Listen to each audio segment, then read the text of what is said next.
All right, and now I'd like to introduce our moderator for tonight's conversation. An award-winning author, writer, and plant ecologist, Susan Tweit has studied grizzly bear habitat and sagebrush ecology and has written 13 books ranging from memoir and nature writing to kids and travel, along with hundreds of magazine articles, columns, and essays. Her latest book, Bless the Birds, Living with Love in a Time of Dying, won the Sarton Award for Memoir and is a finalist for the Colorado Book Award. And our featured author tonight, Ashley E. Sweeney, is a former longtime Whatcom County resident and author of the award-winning Answer Creek and Eliza Waite. She is here tonight for the Pacific Northwest launch of her third novel, Hardland. And without further ado, please welcome Ashley Sweeney and Susan J. Tweit. Thank you so much, Charlie. Thank you so much. All right, Ashley, I'm excited to get to be part of the launch for Hardland because honestly, this book just swept me off my feet. It's such a rich and nuanced story, and Ruby Fortune really is such a real and gritty and heartful character.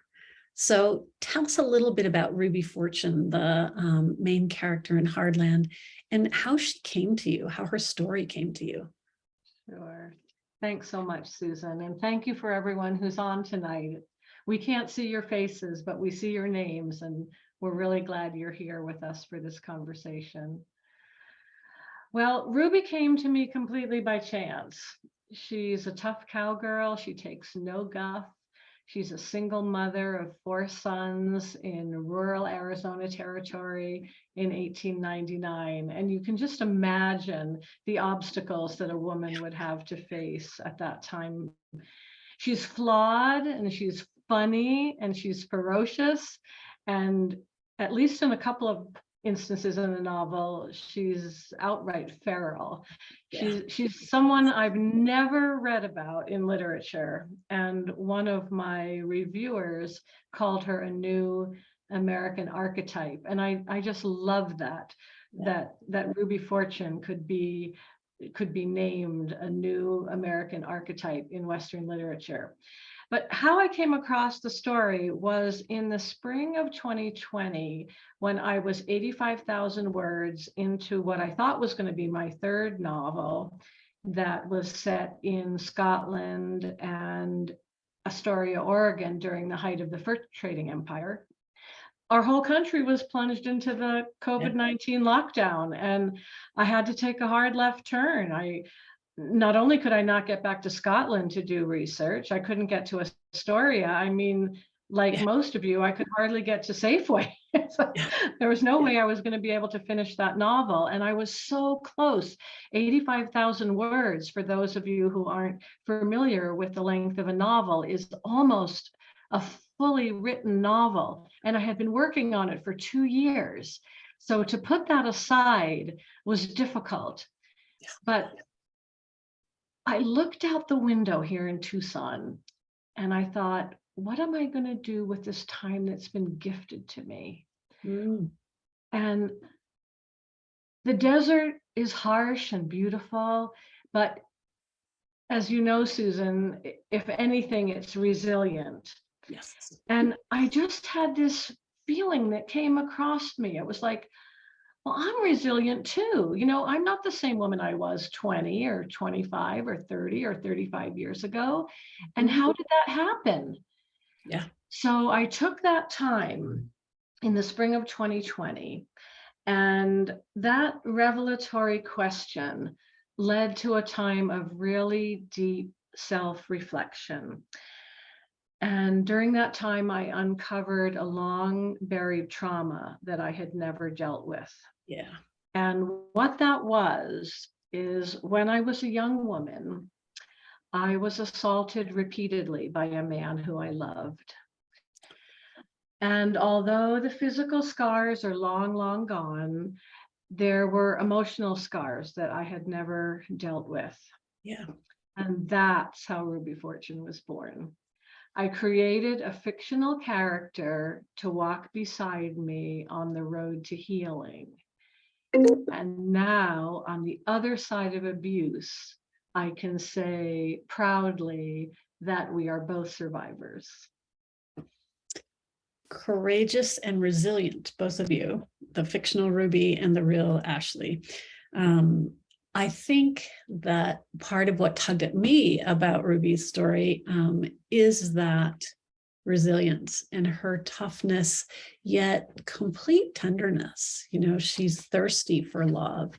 And I found your ability to evoke the complexity of all that Ruby is and became through the novel. And, you know, when we think about novels, we think about a narrative arc and a character who's changed by events. And Ruby goes through some horrendous events and manages each time to find herself, if not entirely whole, to find enough of her humanity to keep moving on and learning from it. And that's part of what really touched me about it.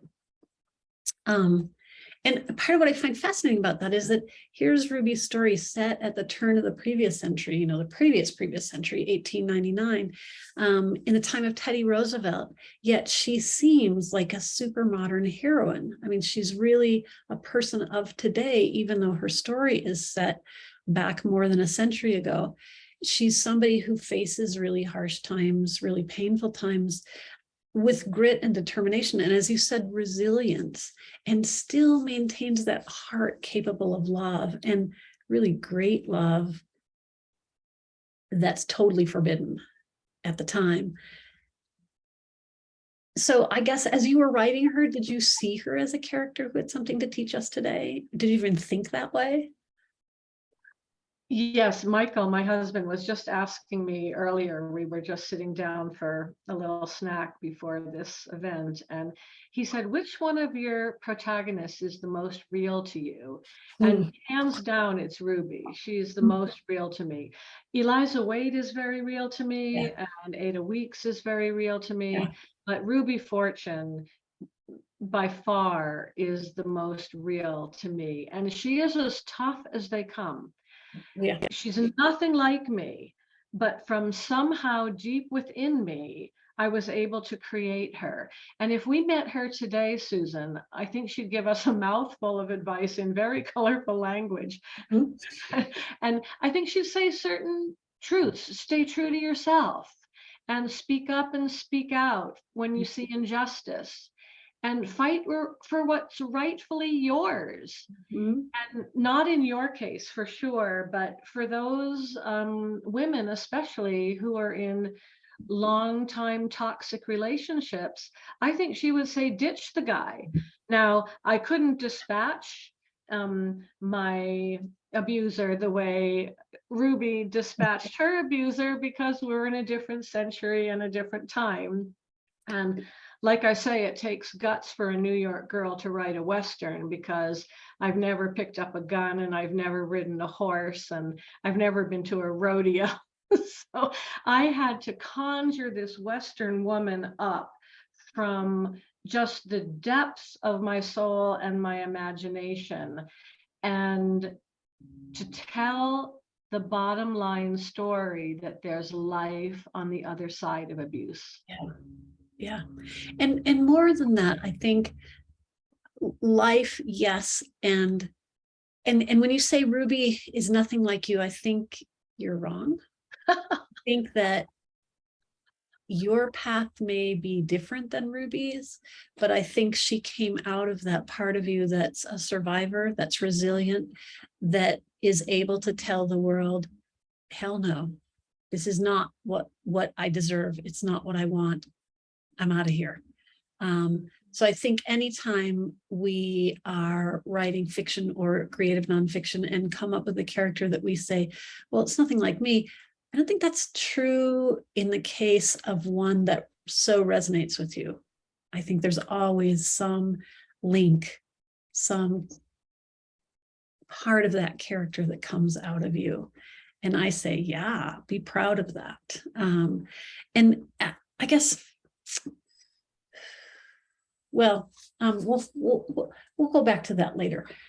But for me, part of what makes Ruby so compelling is that the issues she's dealing with are still with us. And I bet if you had had kids and seen your abuser abusing them, you might have been able to do what Ruby did. Because there's something about, it's one thing to deal with abuse yourself. I've been there, I know that.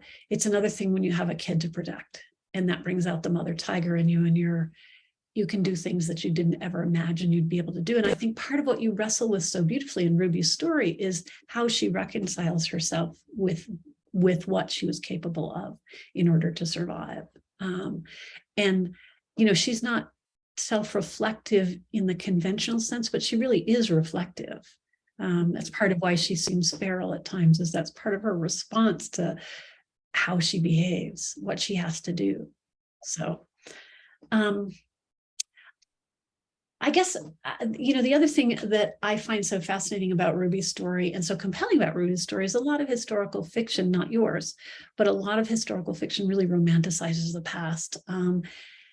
And in Hardland and in Answer Creek and Eliza Waite, your other two published novels, you really lay bare the reality of life in Western North America, in the era when people from other continents were settling this continent.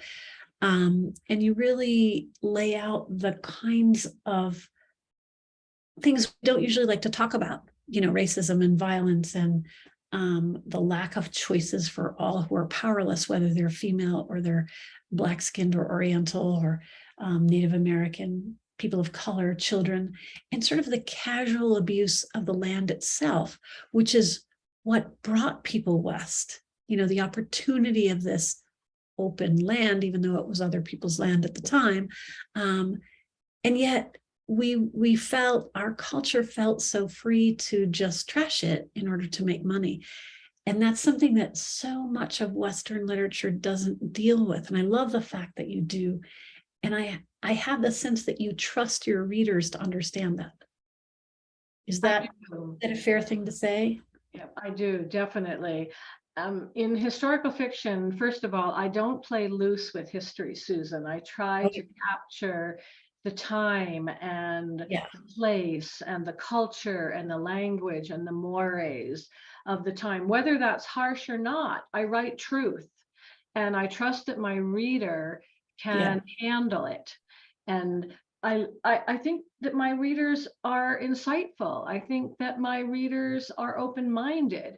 And when I'm juggling history and fiction, I don't gloss over the ugly bits, because I'm a truth teller, and I've always been a truth teller. So nothing is different from my personality to my writing. And I'm going to lay bare the truth, whether it's ugly or not. And, many of us grew up reading, Laura Ingalls Wilder. And of course, she started writing when she was 65, and I'm 65 now. So I feel a real kinship to her. But she was writing for a younger generation. And so there was a lot that was glossed over and romanticized. In fact, my mother always says that Almanzo was my first boyfriend and Laura was my first friend. And I that's probably true. For a bookworm like me, many of my earliest friends were in literature, and perhaps my first boyfriend was Almanzo. But we all know certain facts about pioneer women. I mean, they didn't have indoor plumbing or running water.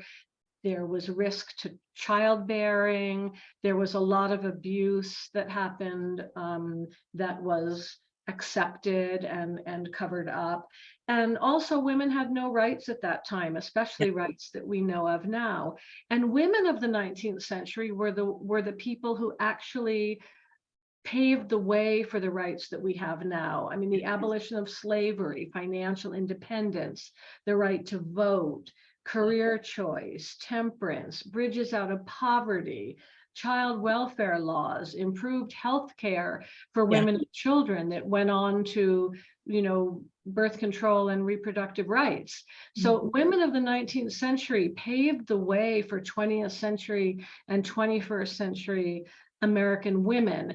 And I'm not going to gloss over that it was really difficult for them, and they faced a lot of opposition during that time. You can think of all the great names of the 19th century, Susan B. Anthony or Ida Wells, or maybe Alice Paul, others, Lucy Stanton. But, more than 100 years later, women are still marching in the streets. And I think if Ruby was here, she'd be marching too, because we have to pay attention to the underbelly of what's going on in our country at any time and not romanticize it. Yeah.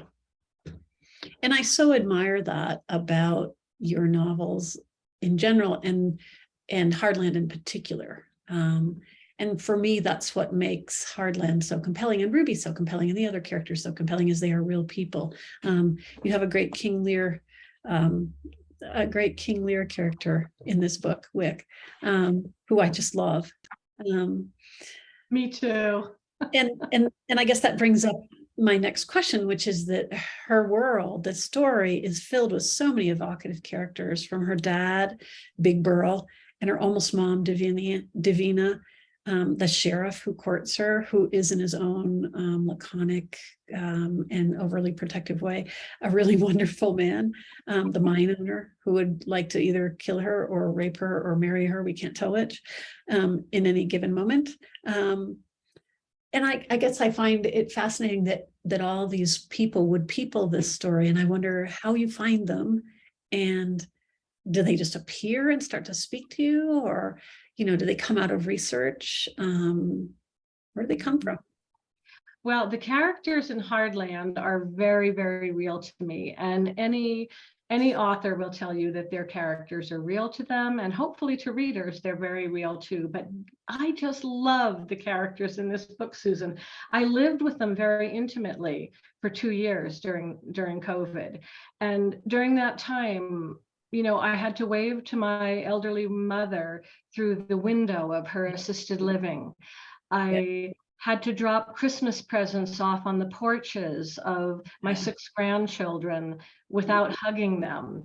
I didn't see my father or my siblings for 2 years, let alone any family or friends. But during this time, I lived every day with Ruby and all these characters. So I think even more than any other novel that I've written, or maybe any other novel that I write in the future, these characters I was the most intimate with, because other than Michael, they were the people that I spent 2 years with.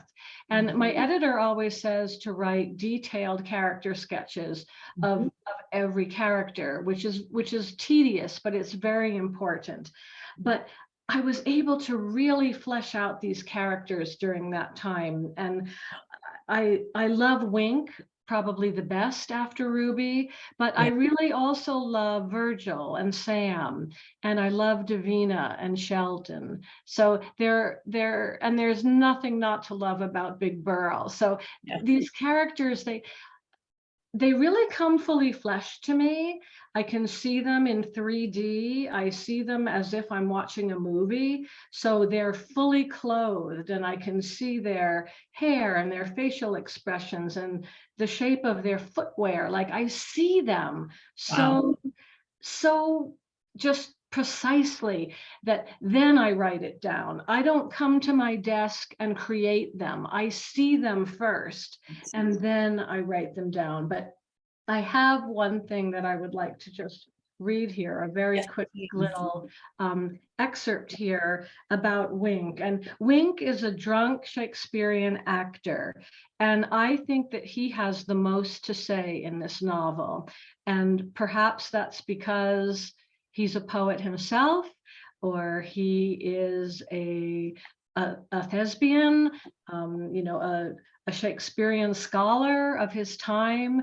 What is it that makes Wink such a compelling character?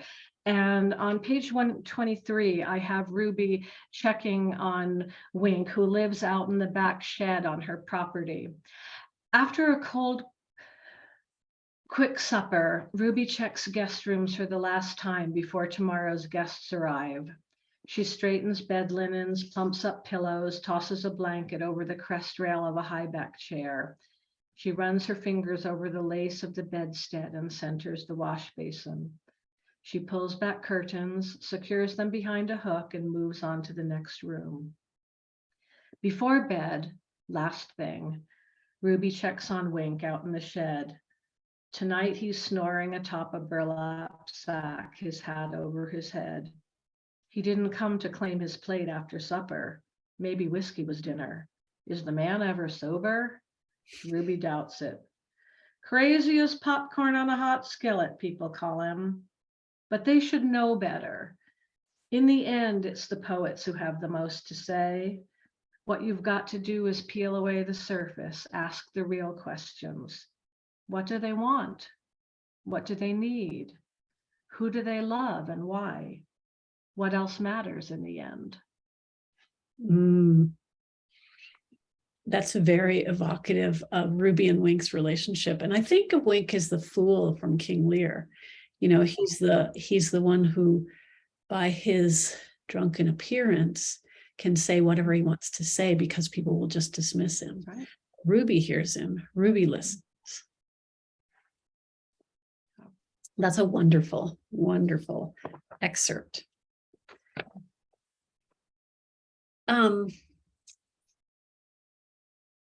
I guess you've kind of answered this already, but I want to ask it again because I'm just fascinated. You could write, you know, you are such a deft writer and such a deep writer that you could write about any era you wanted to. And so I'm just curious about why the American West? And I think I know the answer, but I want to talk about that a little bit more. And then women's stories. Why women's stories? Well, again, growing up on the East Coast, I was long enamored with the West, and that probably started back with Laura Ingalls Wilder. And after that, when I was at Wheaton, I majored in American literature and American history, and felt very tied to the 19th century women's stories. I'm a person who feels injustice very deeply, and I could only imagine with my personality being a woman in the 19th century and being faced with all of these almost insurmountable trials. I would have been first and foremost a suffragist and would have marched for many other causes. But my heart is really in the West, and I've lived in the West since 1978. So I feel like, although I might not call myself a Western woman, I have lived in the West for more than 3/4 of my life. And I feel very strongly about the people who have populated the West are a different breed than the people who stayed in the East. And for good or ill, because there is both sides of that coin, good and ill. What was it that drew people out West? And so I have this in me that the 19th century was such a time of change in America, and it was before the Industrial Revolution. So I've centered at least this story there. Eliza's story was tied, however, to the Klondike Gold Rush. So because I don't play loose with history, that was also in the late 19th century. And the book that I'm working on next is also set in the late 19th century because it's based on fact from my great-grandmother's story, coming alone from Ireland at 13 and settling in the American West. So when I say my stories choose me, I'm not necessarily saying I want to create all of these stories in the 1890s. It's just so happens that that has evolved. Now, the Answer Creek story, of course, was 1846 and 1847, and I had to stay true to those dates because of the Donner Party. Right. And the book that I put on the shelf about Astoria is set in 1814. And so we're at the very beginning of that. But I do have two ideas that are just really pressing on me, Susan, and both of them, the completely different stories, are set in 1930s Depression era. One in the Midwest and one in the Southwest. So I will, given enough time, each one of these books takes approximately 2 years to write. Given enough time, I will be going back in time and I will be going forward in time. And I've often said that I always thought I would be a famous contemporary novelist from the time I was a young woman. And that did not come to pass for different reasons. But I'm happy here in the American West because I feel that there are so many women's stories that have not been uncovered in Montana and Colorado and New Mexico. There are just, I could write, my father's 93 and he's still writing, hopefully if my eyes, are still with me, I'll be writing for as long as he will. And there are so many stories to tell. So yes, you could say, why am I, tied to the 1890s? It's not that I'm tied there. It's just that I've landed there. Right. Yeah. And I see, the passion for telling stories that haven't been told, to me, is one of the things that fascinates me about your work. It really comes through your ability to immerse yourself in the history, the facts of it, but to find characters who illuminate those facts in a way that the facts themselves aren't alive in that same way. So what you're able to do, both with Ruby's story and with Answer Creek and Eliza Waite, both what you've done with those has made history come alive in a way that the history we learned in school, women of our era, was about men. And what you've done is bring us the other picture.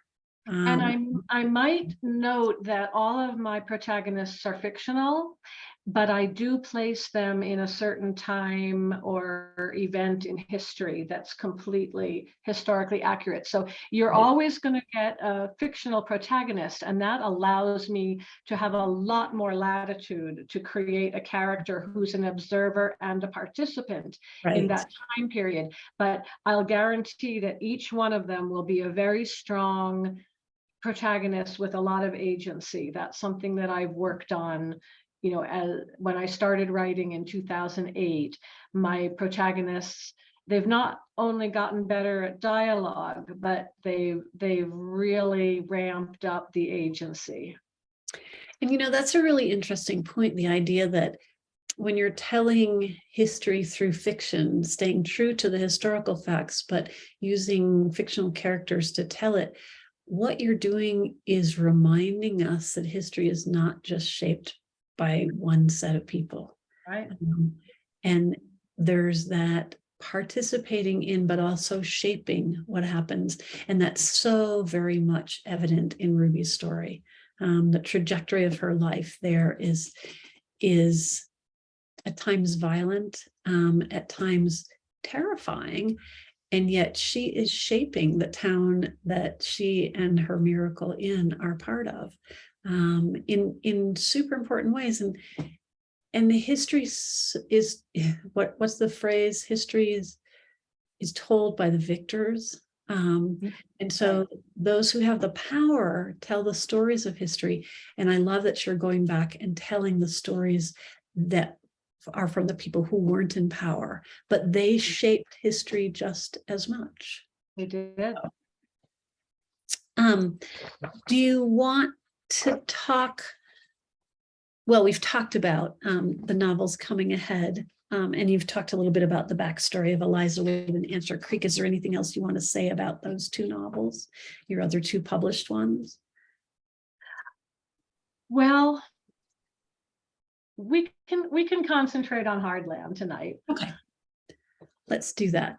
So I guess because I am a botanist and a writer about landscape and place, I love the way you portrayed the Sonoran Desert through the eyes of not our time, but 1899, but still brought it to life in this way.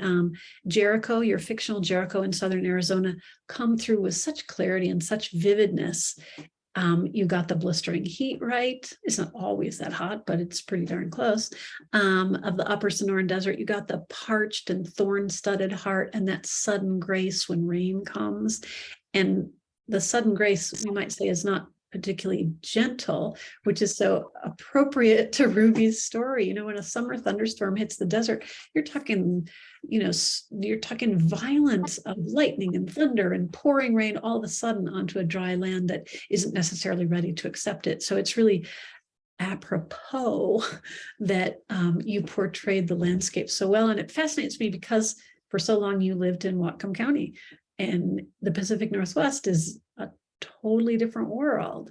How did you come to know the desert so well? How did you come to, you got at its heart, and I love that. Thank you. Well, there's probably two parts to answer that question. The first is, since 2004, I've either lived in Palm Desert, California, or Todos Santos, Mexico, or the desert Southwest, especially most recently Tucson, for part of every year. So for almost 20 years, I have lived for between 1 and 6 months in the desert, in those different locales. And I love the harsh beauty of the desert, by the way. It's got its own unique beauty. And coming from the heart of a poet, I think that I have the ability to look at something and translate that into words. And that's where the setting really becomes a character in my novel, Susan. And of course, I vet my work with professionals such as yourself. And for Hardland, I had 3 authors from Arizona vetted: Nancy Turner and Jan Clear and Susan Lang, and got back, pages and pages of notes about what I needed to change to make it more authentic. So I'm definitely open to that critique when I'm writing, but I do feel that I have a basic understanding of the desert. And I, as much as I'm a water girl, I mean, I grew up on the North Shore of Long Island, and I've been in the Pacific Northwest since 1978. But the desert, it's easy living and it's hard living at the same time. It was 115 today, Susan.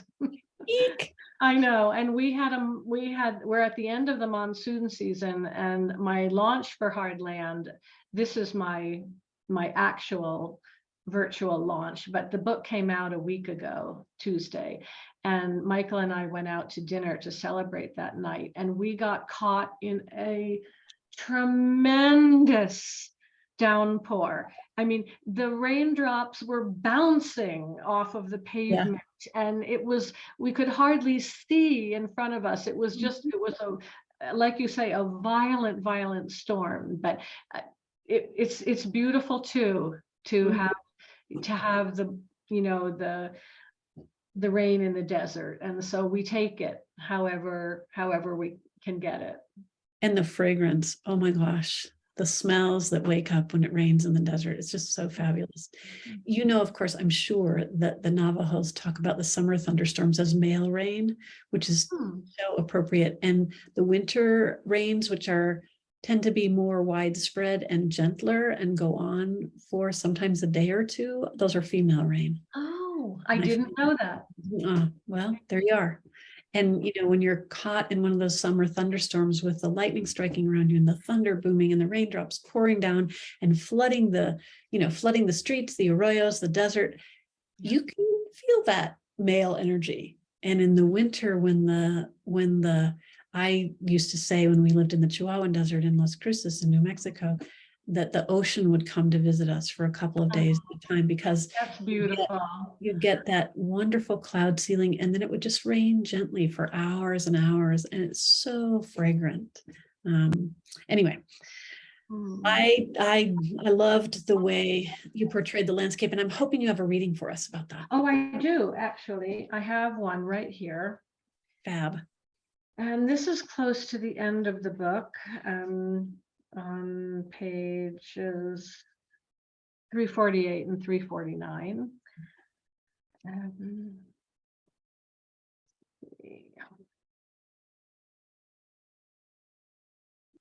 Ruby picks seed pods and debris from around the empty grave. She would bring flowers if there were any flowers to bring. She clears a spot by her father's gravestone and scans for scorpions, rearranges her skirt with rough hands, and pulls her knees up to her chest, her red boots peeking out beneath. Did you know? Did you know? Did you know about Vi? About Davina? Pop, did you know? The stones are silent. She knows Big Burl is listening, even to the rough parts, but he won't tell. The dead are good secret keepers, after all. Maybe if Ruby waits long enough and listens hard enough, she'll get an answer. Something rustles in the brush. Ruby is always on high alert for snakes. She turns right, left, checks behind. Nothing. The sun by now is edging over the Catalinas, the color of the wide sky, nothing short of dazzling, corals and purples and oranges piercing the day. And that sound? A mourning dove? Yes, there, atop a towering spike thrust skyward from the heart of a century plant. Its haunting coo softens the air. Ruby exhales as if she's been holding her breath for far too long. She feels a stirring then from somewhere deep, like an answer pushing up to the surface, through the rocks, through the dirt. What is it that burbles up inside of her and in the air around her, the clouds even? Is it a trick of the eye or the mind? It looks like the mountains are rising too. You think so, Pop? Yes? It's all right, Ruby. Yes, she hears. Nothing ill will come of the telling of it. Go ahead, word by word. Prickles rise on her neck. Pop? I'm right here, Ruby. And then it happens in the blink of an eye. Something has shifted like the rock stripped from the tomb. Ruby checks the dawn. The world is on fire. In the empty graveyard, Ruby jumps up, arms wide, embracing the blazing sky, not the same woman she was when she woke up this morning or all the mornings spooling back years and years. It's as if the skin has peeled off her pain and her guilt and her shame, and there she is, naked to the world, beautiful and singing. Nothing ill will come from the telling of it. Go ahead, word by word. That's beautiful. I mean, it's just, it brings tears to my eyes still, the idea that we come to a point where we can be ourselves naked to the world and love ourselves and embrace the world. And in Ruby's case, write her story, which is the lovely part about Hardland, is it's really a story within a story. Ruby opens it in her own voice, and she closes it in her own voice. And she is telling the story of her life, raw and true and redemptive. It's a very redemptive story. Yeah, well, before we go to questions of the audience, I want to just say that this is no Hallmark movie. Yeah. You know, it's tough and it's gritty and it's vengeful, but it's also poignant and funny and hopeful. And I hope readers will stick with Ruby's story to see it through, because it is a wild ride toward redemption. That's what I call it, a wild ride toward redemption. And the reader gets to decide the ending. I don't tie it up in a bow. So that's up to the reader. I also hope that readers will assess biases against those who are different, Susan, whether race or ethnicity, like Perse, or disability, like Virgil or Sam, or gender, like a lot of the women in the novel who have unsavory lives. But the big thing about Ruby, what I love most about her, is she accepts people as they are. And she's not a typical role model, but she does take heed of Hebrews 13:2, which says to entertain strangers. Right. And the actual verse is, I have here, do not neglect to show hospitality to strangers, for thereby some have entertained angels unawares. Yeah. And in that way, I believe Ruby is a really good role model, as was the woman who I dedicated the novel to, Anne von Spilsbury, who was like a second mother to me when I was a teenager. And she taught me many things, especially that choices have costs and consequences. But she also told me that there's always room at the table. All you need to do is scrape up another chair. And that's a beautiful way to live life. And I guess I want to circle back around to what you said about biases too, because Ruby's story to me is so contemporary, because the man Ruby really loses her heart to, Perse, is a Black man who can't be her lover, who can't be seen with her. They have to love in the night. He has to come in by the back door. And that's very real to the times, and sadly very real to our times in some ways. And Ruby takes in people like Wick, who are cast-offs, and loves them just as well as she loves everyone else. So Ruby's heart is huge, and she's a wonderful role model that way too. So let me look quickly at the questions. Oh, here's a great one from Shelley Blanton Stroud. If you have time, can you please talk about the painting on the back of your cover? Oh, yes. Thank you, Shelley. This is the painting on the back cover here. I think you can see it pretty well. It's called The Girl with the Red Gloves, and it was painted by a Tucson artist named Alan Polt. I first saw the painting in an issue of Southwest Art magazine a couple of years ago, and I was just drawn by the painting. And I had absolutely no idea that my neighbors here in Tucson were in negotiations to buy the very same painting, which they did. So Ruby actually lives next door, and I get to visit her anytime. She's been my muse the entire time. It's good to have a muse when you're writing. And you know, I had a muse for, you know, each of my other novels, and I have one for the one that I'm writing now. So this painting became my muse, and she is Ruby Fortune to me. And we haven't really alluded to the red boots and red gloves, but one of the things that is such an emblem of Ruby's guts and drive and the way she stands out in life is her precious red cowboy boots and her red gloves that her father gave to her as a young performer in his Wild West type show. And those carry her in a way. They're symbols of her courage and her spark in life. And remember, she's only 5 feet tall. Yeah. So, you know, she has a lot of verve for a small woman. And I think that speaks volumes for women everywhere, that it really doesn't matter our size, you know, or our looks. You know, it's really what's inside. You know, where does our soul come from, and what is most important to us, and what do we do to, as I say, stay true to ourselves and speak up and speak out and fight for what's ours. It's really a universal female story. It is. And Ruby is a truth teller, as you are, in her own way.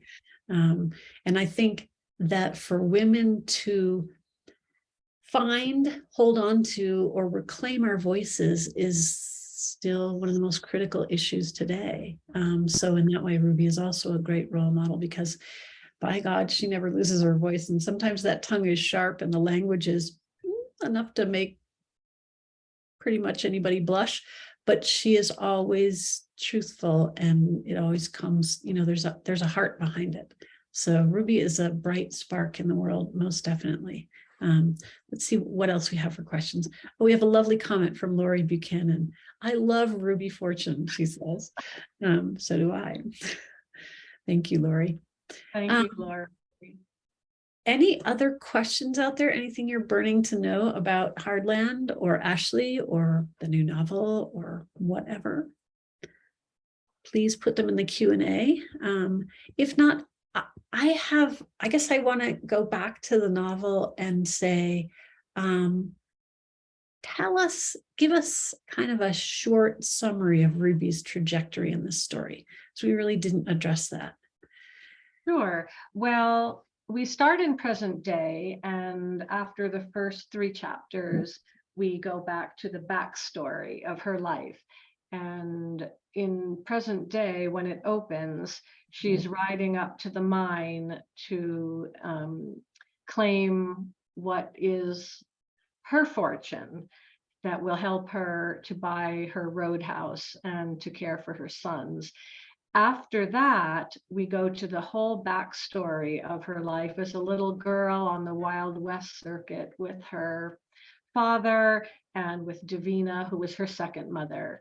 And then we come up to present day again, and the rest of the story is chronological until the end, 1905 to 1907. So it's we start in 1899, then we go back, into the 1870s, 80s, and 90s, and then we come back to present day. She, in any novel, like you say, we have to have a character arc, and she can't be the same person at the end as she is at the beginning, and she is definitely not the same person at the end than she was at the beginning. But it's not telling tales out of school that she killed her husband and got away with it, and that's something that could never happen today. And so it was a different time. It was a different time. And she did what she needed to do to survive. And she was able to raise her sons and, I hope, become whole. Yeah, it seems like that at the end. It seems like that at the end. Okay, we have a couple more questions and comments, and I'm going to take them out of order. I want to take Gretchen Charrington's question first. She says, in your opening, you told us your own story of abuse, which raises the question of the pros and cons of choosing fiction over memoir for this story. What do you see as the trade-offs? Well, speaking to memoirists here, Susan and Gretchen, I decided long ago that I would not tell my story. I'm not naming my abuser, and that is my choice. I want to make it a more universal issue that 1 in 3 women in the United States is a victim of domestic or intimate partner abuse. And that's 50 million women, which is a staggering and unacceptable number. So I'd like readers to know that there's a life after abuse. There's help out there if you need help. I'm very vocal on social media, and October is Domestic Violence Awareness Month. So you'll be hearing a lot from me in October about how to get help if you need it. That if one woman, Susan, changes her life path as a result of me coming forward with my story and writing Hardland, it will have been worth the entire 2 years. Absolutely. Digging deep into my own soul and psyche and writing Ruby's story. Yeah. So one woman, maybe 2. maybe 10. Ruby Maybe is 300. a gift that way. And I think that point that a memoir is a wonderful way to tell that kind of story, but if it's not the way you choose, fiction can make it more universal in some ways. And it can allow people to see themselves in the story when they wouldn't in a personal, creative nonfiction story like memoir. So that's a really interesting point, which does not take anything away from memoir, I say, as writer of two. No, not at all. I've just chosen that my vehicle is fiction. Yeah, and wonderfully used. You did a beautiful job with it. I've got two other questions. And I'm going to take the last one first, and then I'm going to get back to yours, Deborah. Lori Buchanan says, Ashley, if you'd not left the ending up to the reader, how would you have ended it? I'm not going to answer that. Okay, that's fair. Because I have my own opinions about what happens at the end of Eliza Wade and what happens at the end of Answer Creek and what happens at the end of Hardland, and also Irish, my forthcoming novel in 2024. But I like to trust my reader to enter the story and exit the story through his or her own worldview and experience, so that the story is uniquely your story. And when you think of Ruby, you can think of it the way you would hope that it ended. And, maybe over a glass of wine sometime, Lori, we can, sit out on an Adirondack chair and talk about what our what our different ideas of that, would be. But I either to have the last word on that. That's a really great idea for a book club, by the way, is to read Hardland together and then get together and talk about each person's hopes for the ending. I think that would be a fabulous book group. And that's something you might suggest on your website, Ashley. Yes, I think I will. Because you mentioned Irish, here's Deborah Thomas's question. Please tell us about the novel you're working on now. Oh, great. Thanks, Deb. Yes, I recently came across the information about my great-grandmother, and this, of course, would have been my father's grandmother who raised him when he was a little boy in Chicago. And before she married my grandfather and had 5 children, she had a life before that. And so I'm writing about the life before that and highly fictionalizing it. So it does open in Ireland, and she comes alone at 13 through New York and Chicago, marries, and through a series of events, finds herself in Colorado.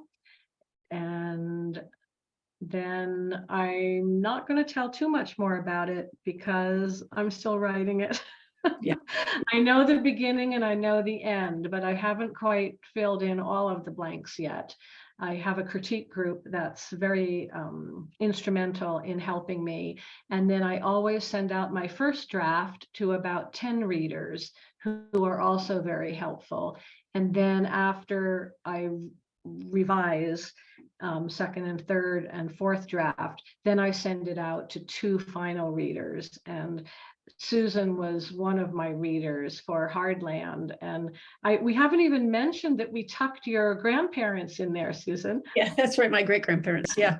Your great-grandparents into the story. So that was, I love all the anecdotal chapters in Hardland, because don't forget, Ruby ran a roadhouse, and so there are a lot of interesting characters who come through the roadhouse, some savory, some unsavory, and so we were able to tuck a number of people into the roadhouse who are historical characters. So it was fun to put words into their mouths as well. It was great. It was great. Wow, our time has gone by so quickly.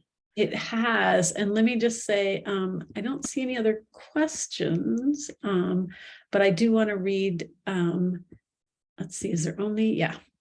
Cheryl Bostrom left a lovely comment. Am enthralled by Ruby, love her. Beautiful, authentic, captivating characterization, Ashley. Her experience transcends generations. Your best story yet. And the others were already amazing. So lovely. And I really want to thank Susan, you for being such a wonderful moderator. And I really want to thank Village Books for hosting me for the third time for my launch. I had a live launch in 2016 and of course, a virtual launch in 2020. And because I'm here in Tucson, I wanted to have the launch right away, and Village Books was very kind to agree to have a virtual launch this time as well. So, and I want to encourage readers here, if you've purchased Hardland, consider purchasing Susan's book as well, or if you have both of them, I encourage you to support Village Books and to order any other book from Village Books. It's been my hometown bookstore since the early 1980s, and it's just a tremendous bookstore with a real presence in Fairhaven of Bellingham, Washington. And I hope that you'll consider supporting them as well with the purchase of the book tonight. And I want to note that Dechali who just popped up again on your screen, put a note in the chat about the link to purchase Hardland through Village Books, and also a link for the Village Books YouTube channel so that you can watch past events. And also, as soon as this event is up, you could share it with your friends, which would be super fabulous. Yes. I always think these kinds of things would be great to show to writing groups, book groups. So anyway, Delightful conversation. yeah. The, Thank you much for hosting us. Ashley, what a great conversation. And yes, thank you, Susan. And thank you also, Dechali. My pleasure, and thank you guys both so much. And yes, like Susan mentioned, the links to the website, the registration website is in the chat, not the Q&A chat, but the regular chat. But the Susan and Ashley's other wonderful books are also available through the same link if you just scroll down some more. And I want to give a special thanks to our audience tonight. I think this is the first event that I personally have hosted, the first online one, that where 100% of the people registered actually showed up. And because usually online attendance isn't nearly as good as in person, right? It's just so easy to let the time slide by. But everyone, there was a point where every single person, I know some people had to run early, maybe some of the East Coasters that it's getting late for them, but I just wanted to give a shout out to our audience. Thank you so much for being here with us. And it was an absolute pleasure to have you, Ashley, and you, Susan, and just to listen to you discuss this wonderful book. And if do you guys have any last final words for the audience at all? No, just many thanks to all of you. Yeah. You've made my day. And thank you so much, Ashley, for inviting me to have this conversation with you. And as for those of you who joined us, how lovely that you gave us an hour of your time to talk about Ashley's new book and to celebrate her book launch. I'm so excited for you, Ashley. Thanks again. All right. Thank you, everyone, and have a great night. Good night. Good night, all.